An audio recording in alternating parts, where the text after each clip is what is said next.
অল্প কিছু উপকরণ দিয়ে আমের এই মিষ্টিটা তৈরি করেছি।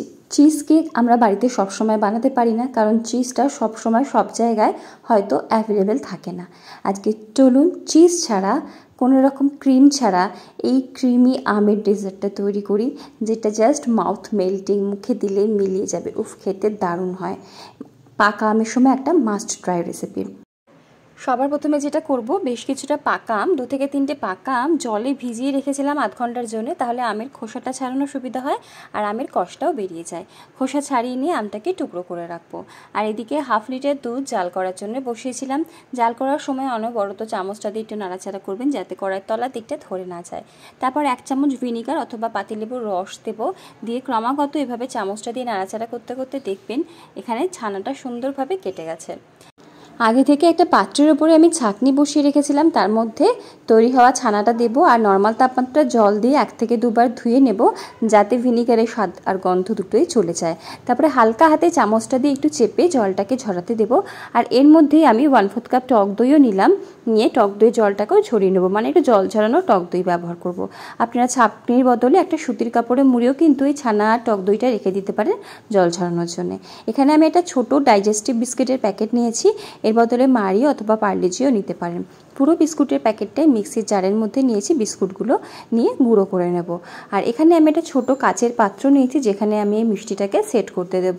আপনারা স্টিল, অ্যালুমিনিয়াম যে কোনো রকম বাটি ব্যবহার করতে পারেন। এর মধ্যে বিস্কুটের গুঁড়োটা দিলাম আর দিয়ে দেব 1 থেকে 1.5 টেবিল চামচ গলানো মাখন অথবা ঘিও দিতে পারেন। তারপরে ভালো মতো বিস্কুটের গুঁড়োর সাথে মাখনটাকে মিশিয়ে নিলে দেখা যাবে যে সব কিছু একটা বেশ বাইন্ডিংয়ে চলে এসেছে। আমি এই চামচটা দিয়ে চেপে চেপে বাটির মধ্যে বিস্কুটের গুঁড়োটাকে সেট হতে দিলাম। যখন সেট হয়ে যাবে ফ্রিজে রেখে দেবো 15 থেকে 20 মিনিটের জন্য। এখানে দেখুন জল ঝরে গেছে টক দই থেকেও, ছানা থেকেও।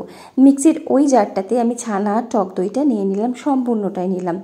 আর অবশ্যই জলটাকে কিন্তু ছড়িয়ে নিতে হবে, তাহলে কিন্তু জিনিসটা বেশ ক্রিমের মতো হবে, যেহেতু আমরা কোনো রকম ক্রিম বা চিজ ব্যবহার করছি না।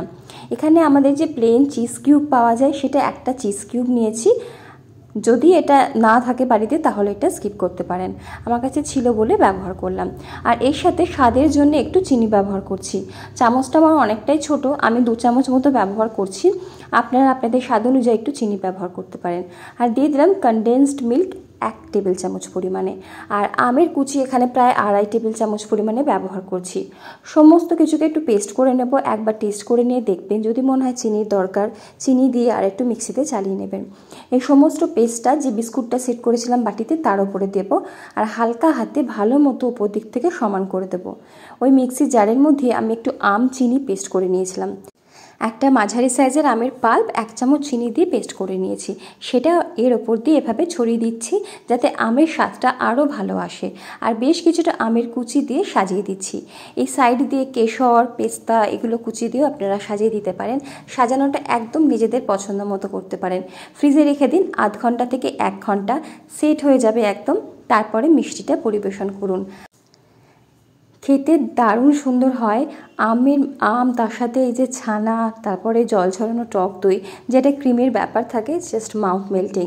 না বানালে স্বাদটা কিন্তু সত্যিই বোঝা যাবে না।